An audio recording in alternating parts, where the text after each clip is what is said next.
This is Frank Skinner. This is Absolute Radio. This is Frank Skinner on Absolute Radio with Emily Dean and Alan Cochrane. Text the show on 8 12 15. You know we love to hear from you. Follow the show on Twitter and Instagram at Frank on the Radio. Email the show via the Absolute Radio website. That's it. Choices. Good to have choices in life. Morning, boys. There's a little hint of your ability to do that fast voiceover. Just a tiny hint. I used to try and do it really. What I'm after to any new readers, I'm after at work doing terms and conditions. T's and C's. At the end of when you've really got to speak very, very fast. And but there, I wasn't by any means in full flow. I was teasing. No, just a glimpse. Yeah, exactly. Just moments of moments where I just accelerate a little. Okay, but thanks for noticing, Al. Mucho appreciatum, as they said in ancient Rome. Oh, Frank, I've read my contract, and that's what I'm here for. Oh yes, good lad, good lad. I asked them if they could highlight that bit. Can I just flag that we're getting a lot of love for your work in Halifax this week, Frank? Okay. We've had... This is my new stand-up theme tune. Whereas I think some people think my stand-up theme tune should be...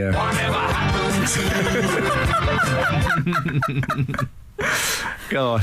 Oh, good. I said go on. I mean, obviously, we don't read praise out on here, but I'm glad people liked it. I will go on because Glenn Maker, who you may recall... Tell me about Glenn Maker. The very same.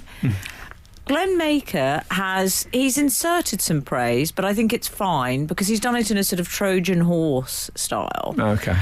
It's within the context of something else regarding the show. Do you remember we were discussing Follow the Bear, boys? Is that the first Homer reference on the show this morning? This morning, yes. Yeah, we'll see how it goes. Follow the Bear, which we were discussing. Yes. The Hofmeister ad. Follow the Bear was a Hofmeister ad. Follow the Bear was the Hofmeister bear, and apparently Orson Welles directed the advert.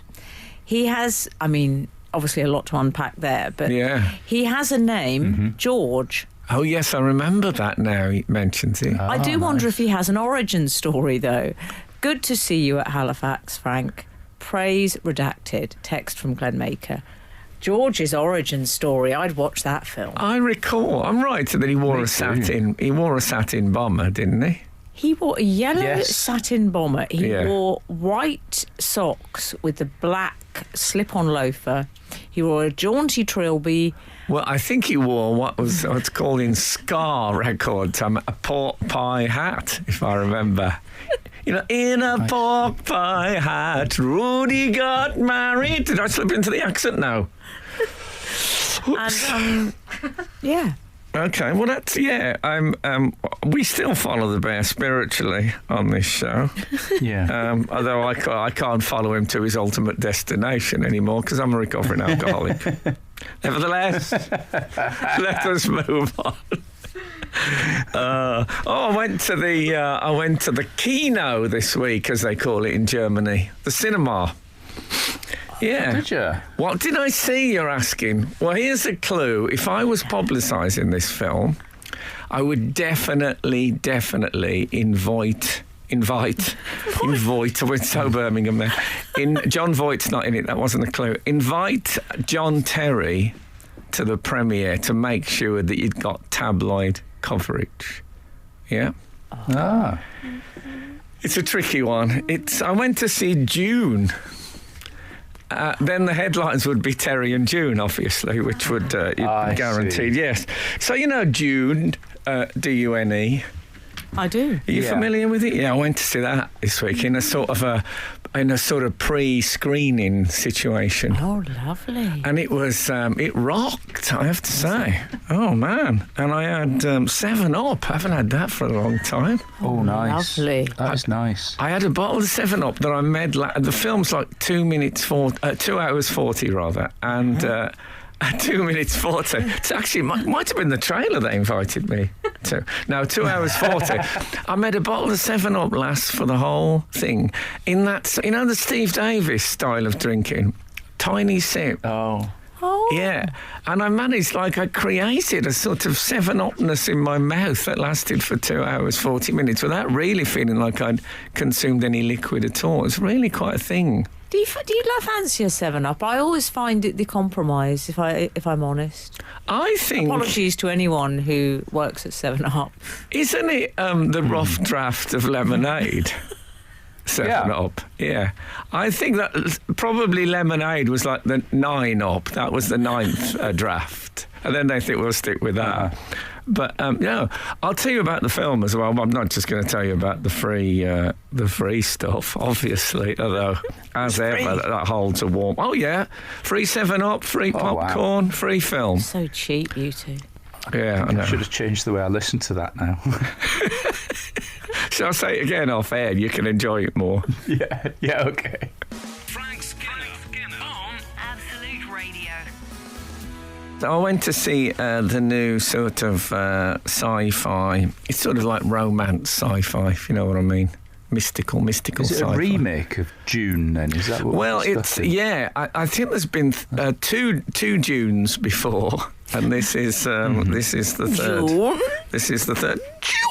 What if they called it that? If everyone in the film said June? I think the word only cropped up once in the. They do talk a lot about desert power. Yes, we will use desert power, and I thought sounds like a board meeting at Newcastle United. But I tell you what, it's quite. I liked it. I really liked it. It's sort of, it's got lots of spaceships in it, and people getting shot with sort of guns that aren't proper guns, but they fire like electric I've stuff. not seen out. that. You know One that decade. aliens, all that, and it's very Star Warsy, I think. They're in the desert, and there's people with beige bandages. You know that look that they have on Star Wars. Star Wars. Beige bandages and a cloak in the desert, and not just your eyes showing, and maybe goggles or Are something you like that. referring to Tatooine Chic? Yeah, all that. Yeah. And there's a bit of like the Force in it, and there's like a Jabba the Hutt figure, but who's like a bloke instead of a maid puppet thing. Okay. You sure you didn't go to a fake Star Wars film? No, it's much darker. Like when people sell mocks instead of Crocs, you sure you didn't just do that? No, it was darker and more menacing than Star Wars. It's not really for the children. I wouldn't take the children to it. Oh, okay. No, in fact, it's so dark and menacing, I would call it, gather round for this, Noir Wars. Come on! I think we all know what you'd actually call it is Noir Wars. Yeah, okay. So, I liked it a lot. And apparently, I'll tell you what, obviously you've got to be very careful of any minorities in films, but the bald have really been cast as the villains. I mean, every bald person in it have really turned on the bald. I mean, it's like A bit of a spoiler. It's like Hollywood's been thinking. Well, they're pretty upfront about it. But it's like Hollywood's decided, well, who's left for us to tear down here? I know, the bald. And, if you're a bald They still do person... the Germans quite often. Yeah, there's no Germans in this because it's like on another planet. So, Al, often the upper crust Englishman has never come out of those sort of franchises particularly well. No, well, Yeah, I think Richard Wattis is the man from The Ministry. He's obviously officious but likeable deep down. There's a reference I wasn't anticipating this morning. Richard Wattis. What is the baldness thing? The baldness thing? What is the bald? Is it a sort of... what's that man's name? Is it Vin Diesel? Well, yeah. I'll tell you who's in it. Al perked up, thank you, Vin Diesel. Aquaman's in it. You know Aquaman? Oh, No. yeah. Okay, I can't remember his name. Yeah. Something like Morbius. Jason Momoa or something. That's it. I knew there was an M in it. Yeah. But he's got hair So we're all right with that. All right. But yeah, I would definitely recommend it. And it's one of these that it ends, but it doesn't end. You know what I mean? So there's going to be more. Oh, like a ... I'm hoping the sequel will be called July, but with a D. That'd be so perfect. Frank Skinner on Absolute Radio. Hold on, here comes the jingle. Outside world, whoa, the outside world. I can smell the haddock. I like the slightly abrupt ending. Yes, well, obviously, I didn't actually do it as a jingle. I did it messing about on the show, and it's been grabbed. Yeah. You know, it's not what I would have dreamt of. I like that abrupt ending. It's like suddenly someone's just embarked on the. Someone's just landed on the ship and they've got evil intentions. I've had to break off. I've had to put down my squeeze box and deal with the admin. Yeah. Ultra Magnus. Hello, Ultra. He's one of our regulars. Yes, I remember. He has something to add. You were talking about how the bald get something of a rough time of it in movies. Mm-hmm. The bald have to pay for their mistakes. That's very fine. Okay. I want in Shane 2, which was never shown. I go into a pub and give the woman says that'll be a 98p, and I give her a fiver, and she says, "Have you got 2p?" And I say, "No, I've just gelled it this morning." And I think we know why it wasn't broadcast. I like the idea that rather than being broadcast on television, you just tell us a joke a week. Maybe we'll have a little section, a section where I do a little reading from Shane too every week. Although it could be ribald at times, some of it wasn't really suitable. We could eke it out for quite a number of episodes. Yeah, it's a joke a week. No, and now it's not. Now it's time for another episode of Shane 2. Now, if you'll recall that Shane has taken a homeless man into his home and is talking with him about the way of... That's one of the episodes. Homeless man paid by Matthew Kelly. Oh, I could do the bit where it says, previously on Shane. Yeah, exactly. Oh man. When I was a kid, I used to listen to BRMB, the Birmingham station, and they used to have a serial on there. It was like a Western serial. Oh, set in Birmingham. It was a comic thing, but it was on Les Ross's show. Les Ross was our sort of cult hero DJ. Yeah. Anyway, that's that. Okay. Would you like to hear some further communiques? I would. From our lovely readers. Yes, I can't reach me squeeze box from here. Just dish them out.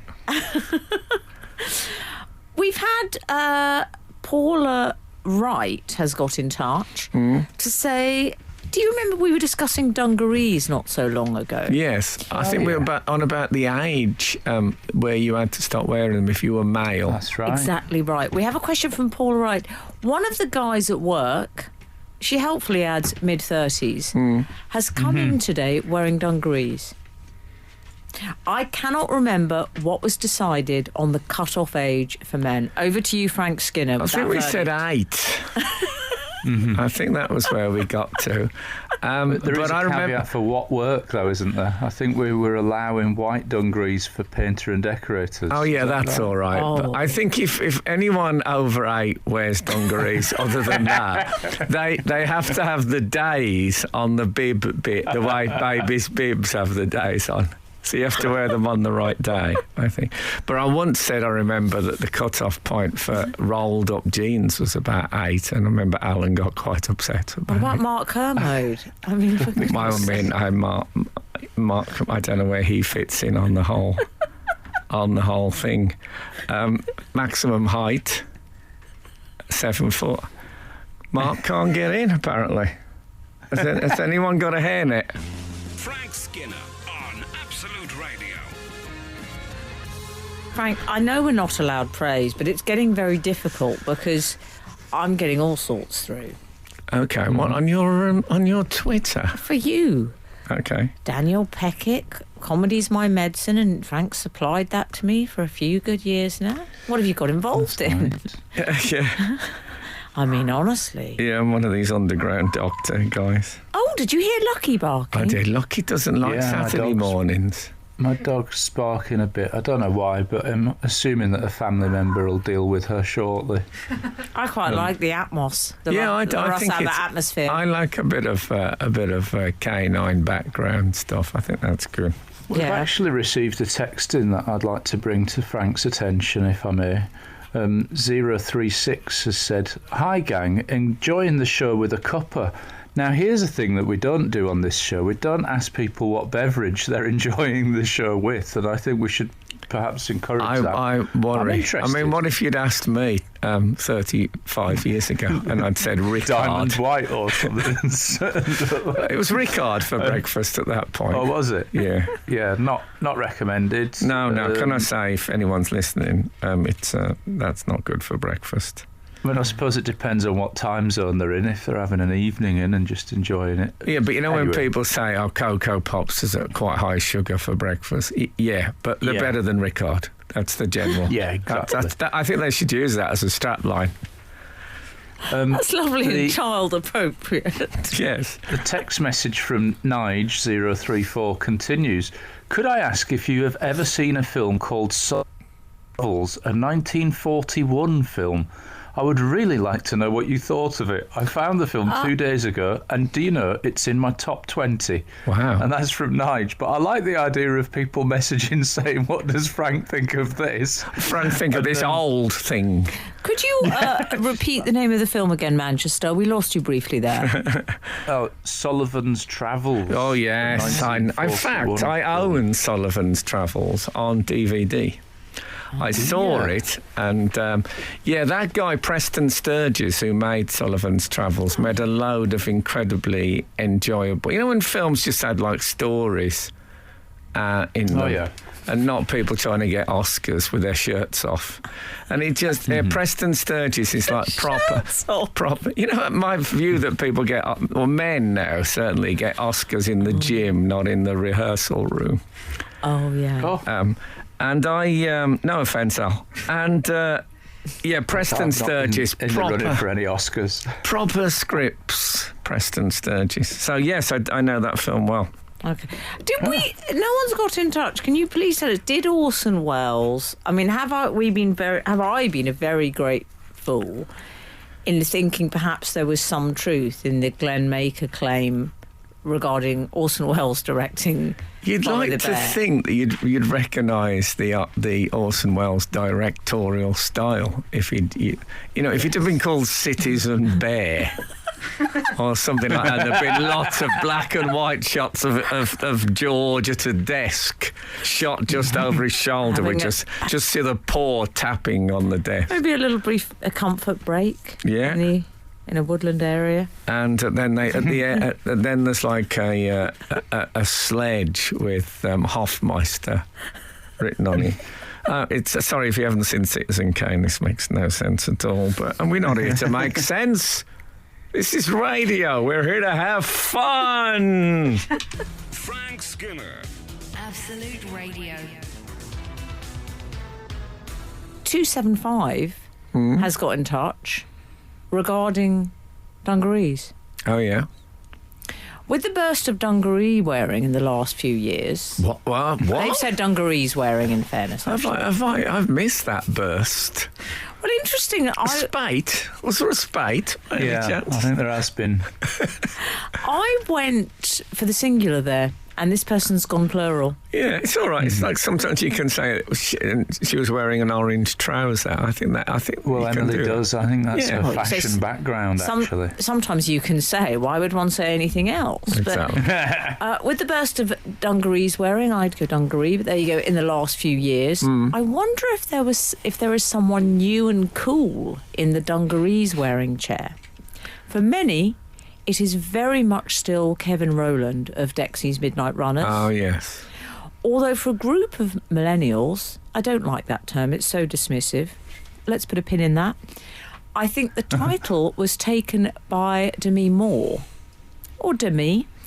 I wonder if some modern-day heartthrob has set the trend ablaze again. That's from 275. You see, I think I think with women seem to be able to carry them off at any age, but for a bloke, I've seen like a young, good-looking bloke. What they do is they leave one of the straps down. And let the rectangle, the chest rectangle, fold into what looks like a samosa, a denim samosa. Oh, that's their good, look. actually. You know, denim samosa chic. You're aware of that? Yeah. It's I've got samosas on my mind. I ate 5 yesterday. Just the 5? Yeah, just the 5. Curious admission. I must admit, I'd had 3 the day before. What happened is Didn't. my tour manager's cousin, Ruby, and I think they anglicised the name to help me. But she's Pakistani, and they brought me the Pakistani people can't arrive without food, it seems. So I had a box of samosas, and those sweets that ought to be sweet with a capital S because they're so sweet. The samosa, yes, I've been stuffing my face is what I've been doing. So that's led to a fashion revolution. Just think, that box of samosas. With the denim samosa chic thing that'll be used by everyone now, I'm guessing. Wow. Roisin Connerty I saw not long ago, and she had a pair of dungarees, and she looked, I mean, I'm going to say, stunning in them. Yeah, well, I keep saying women can carry them off. But who is the man in the dungarees chair?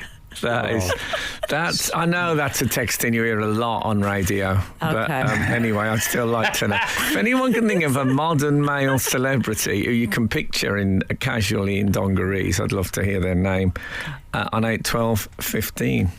This is Frank Skinner. This is Absolute Radio. This is the Frank Skinner Show on Absolute Radio with Emily Dean and Alan Cochrane. Text the show on 8 12 15. Follow the show on Twitter and Instagram at Frank on the Radio. Email the show via the Absolute Radio website. Can I share some of the marvellous correspondence we've had from our loyal readers? One of our most loyal readers, John Hopkins. Are you familiar with his work? Well, every time you say his name, I find myself saying Hopkins, and that's because I saw a one-man play about Gerard Manley Hopkins, the Victorian poet, and it begins with him just enjoying the sound of his own name, just saying Hopkins. So I always, it's some sort of tick I've got. Okay. John Hopkins, regarding men and dungarees. Ah, yes. I like regarding. I like it. Me It sounds too. like a wonderful bit of poetry. Sadly, they shall now forever be the domain of the male stripper. Oh, I didn't know that. I did. I didn't know that. Okay. No further questions at this time, please. A point worryingly confirmed by my 75-year-old mother, who recently went to see the Dream Boys. Okay. And we all did. And returned regaling me with stories of dungaree removal that would make your eyes water. They are very, very much a Dream Boys thing, I believe. Okay. Okay. Yeah, that's put me off them a bit. Oh. Yeah, I went to see the Dream Boys is how I describe sleeping. Yeah. Well, when I worked in factories and people wore them, they didn't call them dungarees because you could go to the store and get overalls and stuff. And some people, store? you could go to the store there Sesame Street. and say, can I get a new cow gown or something like that. But if people wanted dungarees, they'd ask for a bib and brace.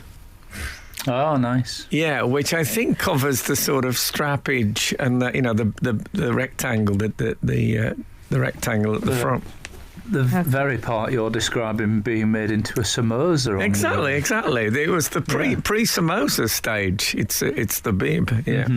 Kramer 2021 has got in touch. Do you think that could be some relative of Billy J. Kramer, whose backing group, the Dakotas, had a hit with Lil Children? Yeah, I did. Yeah. I think it might be a nod to the Seinfeld character.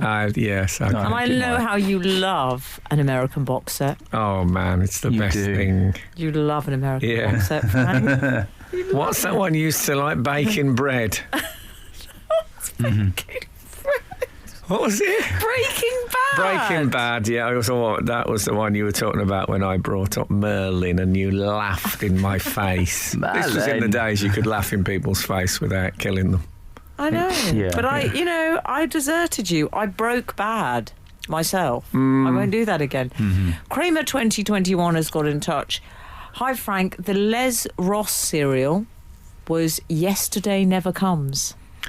I don't think it's the one I'm thinking of. Oh, I don't think that was the Western one. I can tell you the theme tune. It went na na na na na na na na, but I can't remember what it was called. It was something like, you know, those Western things that have the word gulch in them. It's had that kind of. There must be some. I mean, it's not. You know, I can find out. I don't want you to be worrying your pretty little heads about something I listened to in the 70s, but. Yes, it's just only just if you know on the top. Well, you know what I mean. People's got. That's the sort of Doris Day film. People have got stuff to get on with. They don't want to be worrying about Les Ross's Western serial. I appreciate that. Frank Skinner on Absolute Radio. Boys, I enjoy this from 705. It was interesting hearing you contemplate whether or not the chap Kramer was referring to Billy J. Kramer or the Seinfeld character. Someone should make a movie about that discussion. Just can't think of a title. I like that. That very is a very good. fine joke from Phil. That is a very good. And those of you who don't get it, well, you know, I can't help you with Tough that. luck. Yeah. No, that's very good. And I love that Phil didn't state the movie title. No, exactly. It's That's just what's great about the it. kind of minds we need. It's those moments like the one in Fawlty Towers when Basil Fawlty's angry with his car and he leaves the shot. And the director has the great wisdom to just stay on a long, long shot of the car with nothing happening. You think, well, and then he comes back in with the branch. A lot of people would have gone to the tree. Well done for not doing so. Well done, Phil. You didn't go tree. We've also had a long text from 329, much of which is good, but I'm going to crop just almost like a public health warning part from the end of this lengthy text from Celia. I wanted to issue a word of warning, she says, about dressing gowns, though. I also don't wear mine often, but if the house is cold in the winter, I will don it. I appreciate the use of don there. However, the last time I went to put it on, there were hundreds of baby spiders lurking in it. Good job it was black and I spotted them before I put it on. Hundreds of babies. Hundreds of them. And also, I think of spiders as being quite black, so I don't think it would be a thing to see that they were against a black dressing gown. No. Surely that makes it harder to spot them than if they were, say, on a white or a silver effect. The dressing gown was black? Yeah, apparently. But what are you doing? Well, in a black dressing gown. You deserve it. Celia might be a goth. I don't care. Yeah. You never wear a black Actually, dressing gown. Actually, a goth would have kept the spiders. The point of the morning, fresh for the day, fresh start, get up and go, put a lovely white toweling robe on, a loose black dressing gown. Look, evening wear only. Well. Look, Celia only dons it in the winter. I think she's wearing it over her clothes. I think it's that kind of dressing gown. Do either of you have a black dressing gown? No, but I don't. You know my problems with dressing gowns. Problems? I'll tell you what I discovered. 99 problems with dressing gowns. Yeah, I just can't find a window. I've said this many times. I don't know when to wear it, but let's not go back into that. We were talking earlier about older people dyeing their hair too dark. We were. And if you're going to dye your hair dark when you're a bit older, you have to sort of dye your face as well. Otherwise, the contrast is unbearable. And you do get that Lego figure contrast of the black hair. But this week I was looking at a group of pensioners. And for not online. They were in the street. Got new binoculars, have you? And specialist. And they had a sort of traditional that lots of beige, which used to be a thing that pensioners wore a lot. And for the first time, it occurred to me that is why pensioners wear beige. Yeah.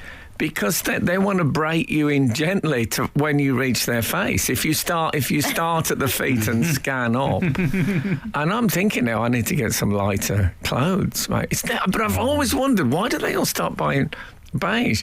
But it's just to reduce the contrast, isn't it? Of course. It gets much harder to carry off certain colours. Yeah, well, black dressing gown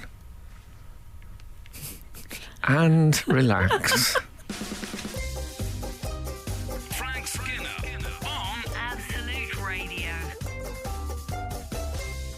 I would very much, boys, like to discuss a story I came across this week about a couple of old sphinxes.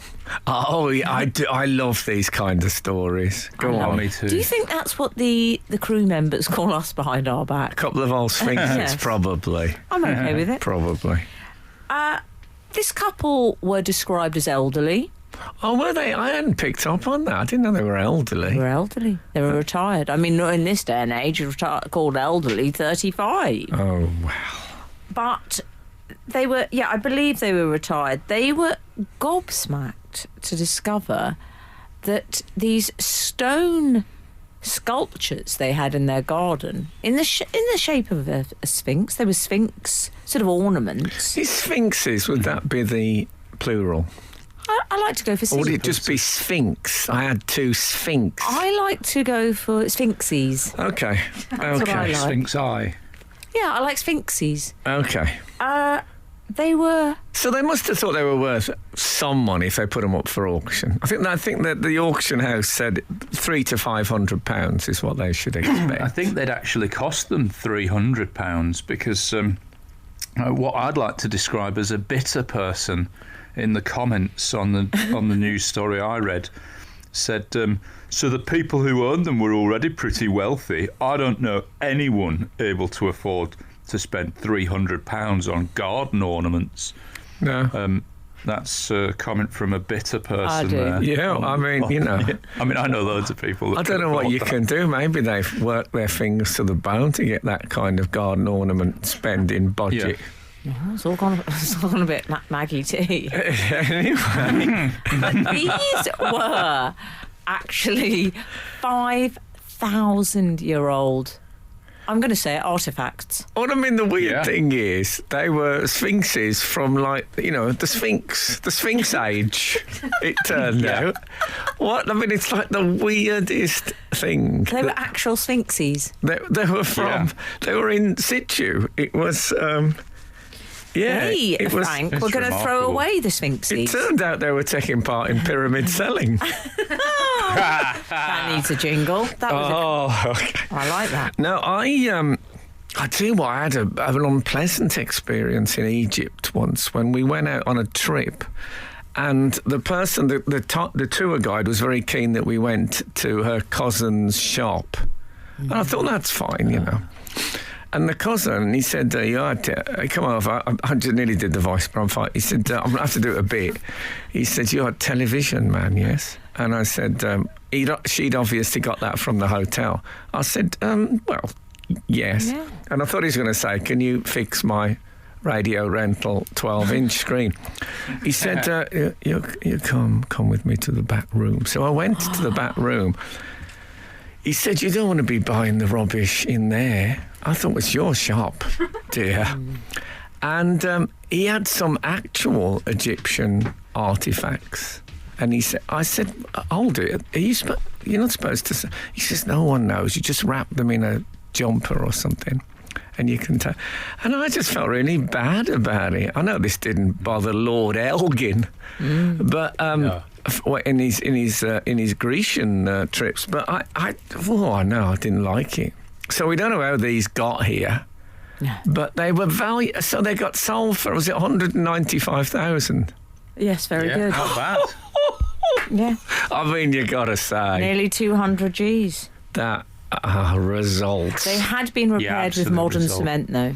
Yeah, I saw a picture of them. They looked like been painted. Someone had painted them white. They're all gone a bit fresco of Jesus. But even so, they're a real McCoy, as it were. Frank Skinner. Frank Skinner. Absolute Radio. Just to clarify an earlier grammar point, it says in the article I was just looking at that sphinxes, so it's pluralised. I thought it might be like sheep, like yourself, Frank, sphinx. Yeah, exactly. But no, it says sphinxes, and I know a lot of grammar fans are interested in that. Yeah. The Sphinx. Well, I'm a grammar fan, as you know, from when I was talking about looking at pensioners in beige clothes.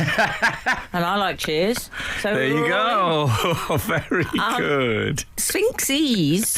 There's a lot of unexplained jokes happening The today. best kind, I find. Yes. Sphinxes, let's just recap here.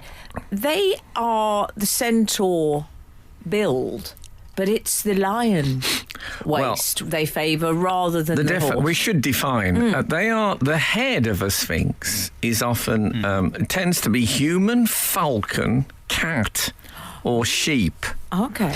The body is a lion with the wings of a falcon. So it's like if you were a taxidermist that only used available roadkill. Yeah. And you had to do composite creatures. I think that's like probably a sort of a stew of the ceramic world, isn't it? Like just anything goes in. It's a bit of everything. I've seen, you may well have as well, seen the Sphinx in Giza. Have you seen the big famous Sphinx? Do you? No. Oh no, I haven't seen that. What you're supposed to say now is, how does it smell? Oh, are you? Because it's got no nose. Very good. No, These ones, actually, I looked at the pictures of them, and I think the noses had come off these two sphinxes as well. It's obviously a bit of a design. I'm starting to think the pharaoh should recall the sphinx on a design fault of a loose nose issue with them generally. Apparently, I don't know if you know this, but they found out, people who've examined the scientists and things, that the Sphinx, the nose of the Sphinx at Giza, the sort of, if you say a picture of the Sphinx, the one you'll see, that big statue, didn't just fall off with age and that somebody used a big long rod type thing to sort of prise it off as if... Oh, be quiet. Yeah, I mean, a long time ago, like early 3rd century or something. Why did they prise the nose off? Well, they had no business doing that. I think they were probably, I think it was one of, those weather houses where there's 2 doors and a little man comes out when it's fine weather and a woman comes out when it's raining. I think they were making those and they couldn't find the 2-door housing. So they prized the noses off the local Sphinx population. I find these Sphinxes, I know it's strange... I mean, I know this is a weird one, but I feel I love you both and our readers well enough to share this with you. Okay. They're on my odd crush, my sort of shouldn't but would list. Oh, the Sphinx. Oh, interesting. I've got a real thing for them. I don't know what it is. They just make me feel, I don't know. It's a strange thing. Do you not get it? I'm just glad that we're so broad-minded about stuff like that. Yeah, I'm okay. And would you prefer the head of a human, falcon, cat, or sheep? I like something about. Oh no, I always go high status. I want the proper pharaoh. The sheep is an interesting choice, isn't he?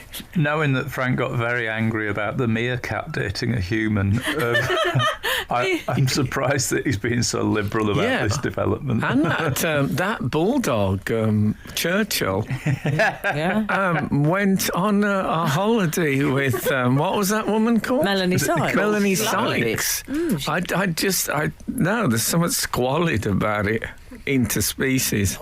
Not really in the Sphinx, though. But I think with the Sphinx, the great thing is you've got so much choice, so many animals. It's a sort of Noah's Ark of boyfriends. Frank Skinner. Absolute Radio. We've had a bit of an update on the Sphinx that you were talking about. What's the famous one? The The Giza. most famous. The Giza. The Giza Sphinx. At least I'm assuming that's the one that 929 has texted about. With this little bit of gossip, 929 has said the French shot the nose off the Sphinx with a cannon. Well, obviously I don't know. I'm no expert. I seem don't to want to be have, casting I seem to aspersions. recall reading that it had been prized off early doors. I like the way you set that up. I seem to recall. Yeah. As if this had happened in your lifetime. No, but that could be. I wouldn't need to get to the bottom of this. I mean, it's a bit post Brexit. The French did it. Yeah. Yeah, 929 has actually finished with 17 Union flag emojis. I have something else to say. I mean, I appreciate... You always have something else to say, Emily. That's why you're here. Oh, I love that. The Sphinx. Obviously, I adore the Sphinx, as you know. And I do... The centaur I've always struggled with a bit. I'm not going to lie. I'll tell you what my problem From with an attractiveness point of view. My problem with the centaur is I imagine they're like people with luggage on wheels, that they walk right across you and forget there's a lot of stuff behind them that you're about to fall over. Also, I don't like the way things change halfway. They go from one texture to another. Mm-hmm. I appreciate the Sphinx is meant to be... It's lion on the tomb, isn't it? Lion waist. Yeah. It is lying. I think it's... No, it's lion. Couchon. No, it's lying down. It's got... Yeah. It's a lion body on the tomb, Yeah, I lion believe. body. It's got... I think I like it because it's quite short-legged, the Sphinx. And I enjoy that. Well, when I was in West Africa with Comic Relief, I went to a school and they did a song about a lion. All the kids sang it. And one of the things says it has a big head, I think it said, and a very small waist. I remember that was the lyric. And very small waist, the lion, and it's beautifully slim, I must say.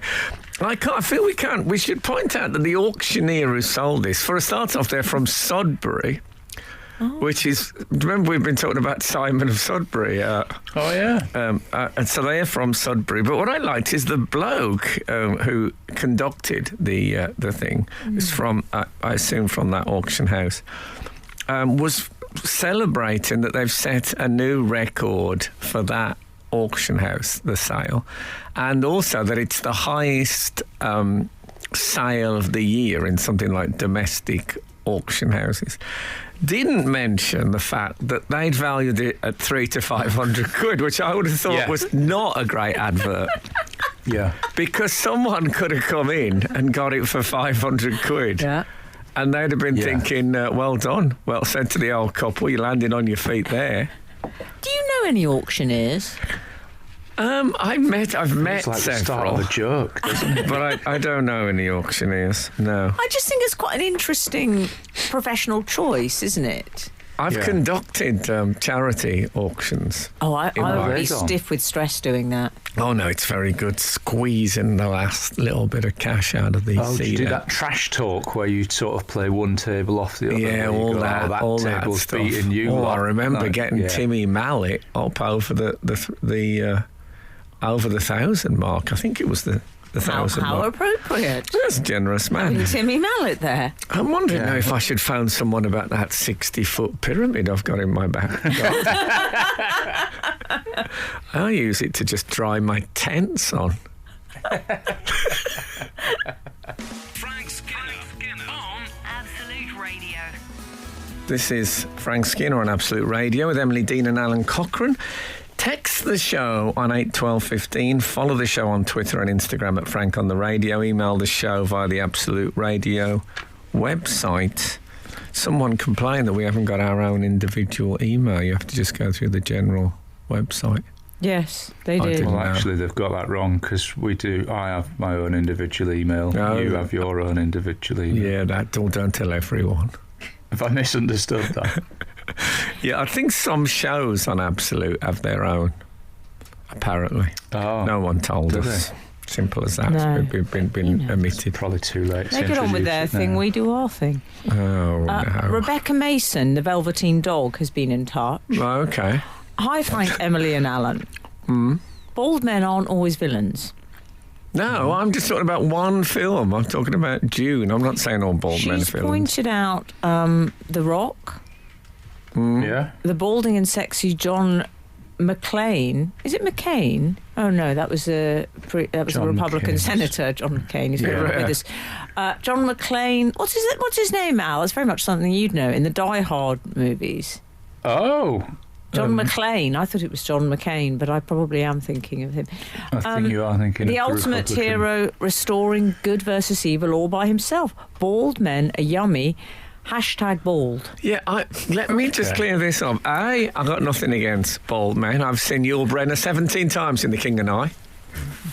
Glad you added that caveat at the end. Yeah, and it's a punchline of an old joke where the bloke says, "Can I have a James Dean haircut?" and the barber shaves his hair. And he says, "Don't you know who James Dean is?" He said, "Yes, I've seen him 17 times in The King and I." Okay, it's a very old joke with lots of old references, but nevertheless. Like it. No, I'm just saying in this one film, because Hollywood are running out of people that they can show in a negative light, then bald men seem to have got the they've got the short straw this time. But obviously, bald men are great. Yeah. We'll all be bald eventually. Yeah, but it'll be in the grave. Anyway, I see. Absolute Radio breakfast show. Keeping Here it we are. cheery. Exactly. Well, Is not there me. Whilst there's still breath in my body and wig stores are available. Okay. I see.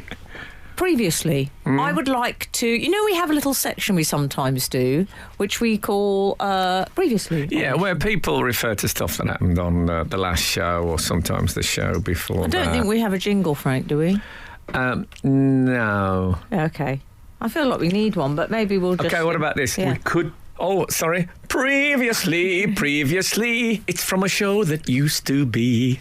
I like that. Okay. That's good.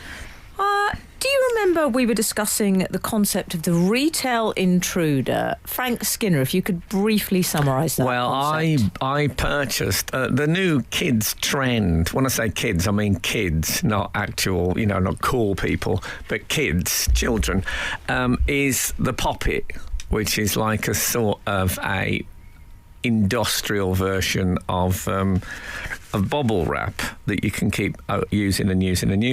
And I bought a Poppet Incredible Hulk in Blackpool, 12 quid, I know. And Money to burn. yeah, and it was, well, speaking of money to burn, it was from a vape shop.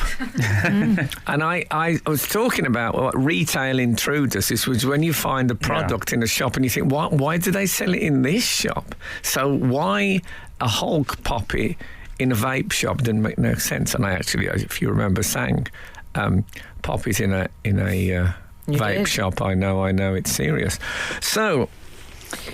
Okay. More examples of that. Sarah in Sunderland Nice alliteration, Sarah. Did I say that like it was Disneyland? Yeah. Enjoyable emphasis. It's like Sunderland, yeah. Should I say Sunderland? It could be a sonder. What? A sonder means... Rent a sonder. I like saying Sunderland. It means open, does it, a sonder? I know I should say Sunderland. A Sunderland would always be the place that was always open. I like it like Disneyland. Sarah in Sunderland, she says she's a long-time reader, first contact with us. Okay. A couple of years ago, whilst living in Saudi Arabia, I was downtown in a jeweller's. They sold everything you would Sarah expect. from Saudi Arabia in those days. Okay, all the S's in her life. Is it Sarah, did you say? Yes. Okay. Yeah. They sold everything you would expect. A massive array of bright yellow gold, plus gold trophies, medals and ornaments. But in the middle of the jeweller's shop was a display of megaphones. What a bullhorn, as they call it in America. I asked about them, and the shopkeeper kindly offered to make me some Arabic coffee whilst trying to convince me to buy a megaphone as a home security system. See, I think it's if you're wearing a really expensive watch or something, have a megaphone for help, this person is trying to grab my... What a brilliant idea that is. I mean, security, street security available at the same shop. Respect, Mondo. Frank Skinner on Absolute Radio. I was laughing Yeah. at something one of our readers had sent in. Oh, yeah. That's how smart and funny they are. What was it? You'll find out presently. Okay. Okay? When are you going to tell me? Soon. All in good time. Okay. I'd like to keep us on the topic that we were previously discussing of let's say, retail intruder or mission creep in certain retail places. So if they're selling, vape goods, and then they suddenly start selling, what was it that you bought? A poppy thing? A poppet. Yeah. A poppet. It's strange, isn't it? The retail intrusion. What did you call it? Mission creep? Yeah. Oh, That's I a don't know what that military term. means. Oh, okay.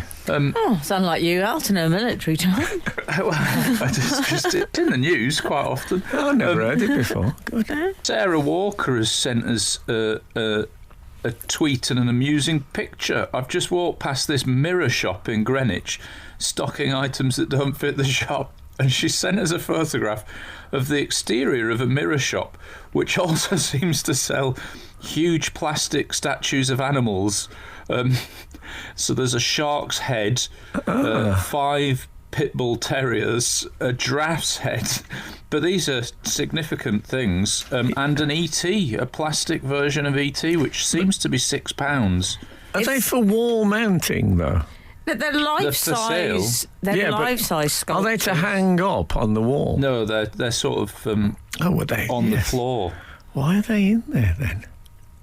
Oh, I don't know, but I mean, do you think it doesn't reflect well on how the mirror sales Very were going, good. does it?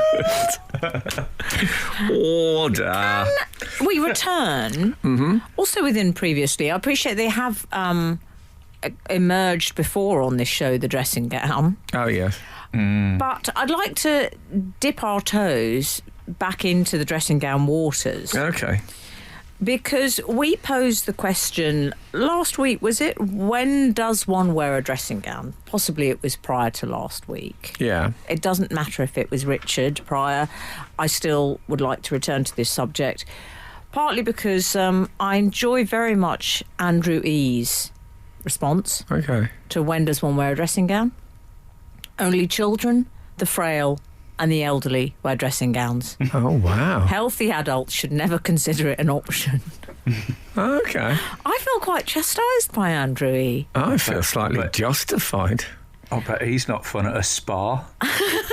Yeah, what about if he's having a treatment? You know, when people are having a treat, I don't know, they're having a treatment. They're having lunch in robes. I think, oh no, I don't want that. We're not in ancient Rome, dear. Oh no. Yes, and people are the way they refer to it, people at spas get quite self-important. They say, well, I've got a treatment. Yeah, I've got a treatment at 3, so I won't be able to do that. Okay. Yeah, I'm going to have some stones rubbed on my back or something like that. Jojo has Stop also... that. Jojo? Sorry, Jojo has also suggested there's only really one occasion when playing a shepherd in the nativity play. Yeah, that's fair enough. But absolutely fair enough. And then Jim Robb, who sounds like my kind of man, not going to lie, whilst one is having one's breakfast. That's good. Call me. Yes. Yeah, I don't want to get Ricard all over my dressing gown. Frank Skinner on Absolute Radio. I'd like to bring up a news story that has a central theme that, as we all know, is close to my heart, that of thrift. Yeah. Here we go. Yeah, here we go, strapping. The Sun report revealed how she saves hundreds of pounds when buying new clothes by sharing them all with her husband. Who's this? What's the lady called? This is Grace Sergei, Okay. I think. Sounds a bit From Nottingham, and possible. she's recently saved what the Red Top tabloid describes as a whopping £764 on a whole new winter wardrobe. They don't add in brackets, but she has to share them with her husband. But you know, she does. I have to say, I've heard some thrift measures in my time. I knew someone who used to buy jumpers from the charity shops cheap, and then unravel them and knit them into new jumpers. That is thrifty. Yeah, but I have never heard of this. Actually, buying clothes that you can both wear. This, to me, is a revolutionary idea. Well, it's not new. I mean, I used to share clothes with a girlfriend that I went out with before my wife, and it's why I was arrested for impersonating a police officer. So do be careful. Do be careful. It worked out for her next boyfriend. He was a strippogram, but that's the. He had his dungarees, of course, to fall back on. He had the Samosa flap. I don't quite understand the rota in this, because if they're both going out together, obviously they can't wear the same jumper, but there has to be things in the wash as well. Seems to me by the time you've bought the 3-4 things that you need in order to operate that rota, you might as well have bought 2 each. Yeah. Well, I would say it's sort of it's quite fashionable at the moment because it's kind of genderless dressing, really. I would say the Gucci were very big on this. They were spearheaded this. Oh, really? When would that have been? I would say. Would you remember Styles, the Styles lad, Frank? Oh, yeah. Harry Styles. He's done a lot of that. You've seen him. Whereas he sort of dresses like Agatha Christie now with the pearls and what have you. That's right. Yeah. And Alessandro Michele, the creative director, who you're obviously familiar with. Yes, of course. Oh, we've both got alerts for Alexander Michele on our phones, me and Frank. I hope he's got a son called Hugh. Hugh Michele. Sounds a little bit like ukulele, which I don't know if he'd appreciate anyway. Anyway, he's I would put a lot of it down to him. Really, this revolution. And when did it begin? I'm keen for a timeline. Did it begin? I'd say it's been happening for a while, but certainly the last 4 years, let's say. I'm interested in timelines because I was talking to You're a Doctor Who fan. I was talking to my gardener yesterday. Oh, yeah. You've changed. He comes twice a year, but nevertheless, I still call him my gardener. And he was saying that the office, the garden office, you know, people who have like a shed, a sort of Roald Dahl style shed built to work in. He said it really exploded in 2012. I said, that is fantastic info on the rise of the garden office. 2000. We've actually put a number on it, not just a vague. So, I was impressed by that. This is Frank Skinner. This is Absolute Radio. So we're talking about the new craze of buying unisex clothes. Yeah. I have to say they have there was a revolution of sorts at Golden Square, the home of Absolute Radio, when all the toilets, which were previously designated either male or female, became male and female. But what they did is the ones that used to be the male ones says male or female on a blue plaque.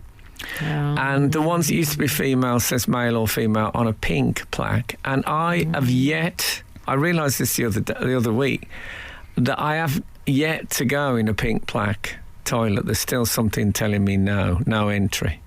Oh, okay. So that's probably me standing there. I worked in a posh hotel in Scotland last week, and I think this might have already caught on there because many of the male staff were wearing their wives' tartan skirts. Fantastic. See, Alan is Scottish, shall we? He's the only one who could do. He can make that joke. He can do that gag. I'd like to think that people could just take a joke. That's, you don't have to actually be Scottish to tell a joke about Scotland. Well, okay, but you stick with That's it. That's what I'd like to think. Yeah. I think these couple would have been very happy in Mao's China, wouldn't they? Where everybody basically wore the old grey tunic and cap. But you know what? It was the Steve Jobs syndrome. It made life a lot easier. I'm just saying. The menial, this was a Steve Jobs thing. If anyone's not familiar with this, I'm sure you are, because it's very well known, isn't it? But the idea that he only wore black polo necks because it gave him time to be creative rather than focus on menial tasks like clothing choices every day. Yeah. Now, and he tucked them in. He tucked them into his trousers, which was a choice that I wish he'd have reconsidered. Increasingly, I get it though. I mean, he'd probably like to stick biros in the top of his trousers and that mid idea. I think they think it looks dramatic. Do black they? Polo neck. It makes them look mysterious. It just makes you look like backstage crew at a comedy gig. But don't tuck them in. That's my advice. You know what? I've got to be honest though. I'm starting to. I do think he had a point. Because I had to do a shoot this week, and they said, sent over, what are you going to be wearing? We just need to check the... A photo shoot? Yeah, photo shoot. Oh, and I nice. said, they said, what are you going to be wearing? And you know what I thought? And it was a sort of black tie theme they wanted. They wanted me to... I thought, I think I might just go tuxedo. Wow. Nice. Well, it feels like a statement, but actually it's because I couldn't be bothered to do all the extraneous... Get the fake tan for the legs out. It's quite Marlene Dietrich as well. I think also, I don't have to drag out the Spanx and all the other bits and bobs. No. That's why I wear one. Frank's slightly strained. Frank's voice. Well, I'm pretending I'm not embarrassed. Oblique, horrified by that reference. You went, no. Yeah. No, I imagine you look great in a tuxedo. I worried I'd look a bit Max Wall. I'm not going to lie. It's Bond season. No, I thought it might be a bit Charlie Chaplin / Max Wall. Okay. You say that like it's a bad thing. On a lady. Yeah. But I took care of my upper lip area first, so it's fine. Okay. Well, that's. I look forward to seeing those. Where will we see them? We'll find out shortly. Okay. It's not in. No, it won't be. Okay. Frank Skinner. Absolute Radio. Is it irresponsible and cheeky to use the readers as a sort of Shazam service? No, I think it's fine. Great. There was an ad, 70s, 80s, can't remember, where there was a song with the lyrics, they're tasty, tasty, very, very tasty. They're very tasty. And I can't remember what it was. If anyone could solve that conundrum, I'd be most grateful. Right. You are asking during the last link of the show, which seems a tease, doesn't it? Let's hope it wasn't some publicity for the Spice Girls or something of that nature. But okay. So we were talking about the clothes sharing thing. I got to say, my issue with this is I dress a lot better than my partner. So I get that's problematic. I get the thin end of the wedge on this. I'd say Kath is a dressed down person. That's what she does. She makes, I'm not by any stretch a dapper, but she makes me look like an Edwardian dandy. And I don't mean a crumpled and faded old comic. If that's what you're suggesting. I see. So if you got a couple with very, very contrasting styles like that, that is difficult, isn't it? Or physiques. I mean, I'm much taller than my wife, but I am interested in thriftiness. So I did look into the possibility of divorcing her and remarrying somebody similarly sized to me. But I think it would only Sharon Davis, that's who you need. Oh, yeah. Yeah. Okay. Or a smart and industrial. Can you imagine if Mrs. Cockrell just tunes in at that point and all she hears is Sharon Davis? That's who you need, mate. I think she'll be fine. Okay, my artist has solved the problem. He's solved the conundrum, thank you. Okay, what was very, very tasty? Well, I don't know if I'm allowed to mention a brand. Oh, go on. Okay. I think so. Okay, I'm getting nothing for this. Bran flakes were tasty. Really? Oh. I mean, are they though? Well, that needs some investigation. It was. I think that might be. I think. Yes, we're having. Everyone's saying it was bran Not flakes. tasty. Oh, okay, fair enough. I don't think that's why they're people have actually bran flakes. Gross. I think I hope that proves that we're not getting anything. I think that people eat bran flakes because they're hasty, very, very hasty, I would say. Also, in a way, I feel sorry for this couple because it's. Have you ever seen the meme online where it says how it started and then there's one picture and then how it's going and then there's another picture? Yeah. It feels a bit how it started, how it's going. Like it started with presumably intense physical attraction, and then how it's going, buying clothes together to save money. It seems a bit like I think not as. I think it should be how it started, couple in the same T-shirt, how it finished, couple in pantomime horse. That seems to be the slippery slope that they're ascending to. I am interested. I mean, I think I like the sort of, for me, at least to me, it's an original idea. By the way, we've had a lot of dungaree stuff, which I think we've got such a cluster that we'll look at that next week in a retrospective dungaree special. Yeah. And thanks for all your bran flakes correspondence. Now done. Yeah. I would never have guessed bran flakes in 1,000 years. Taste, it's not the adjective you take off the shelf first. Oh no. No. And you know what? If the good Lord spares us and the creeks don't rise, we'll be back again this time next week. Now get out. This is Frank Skinner. This is Absolute Radio.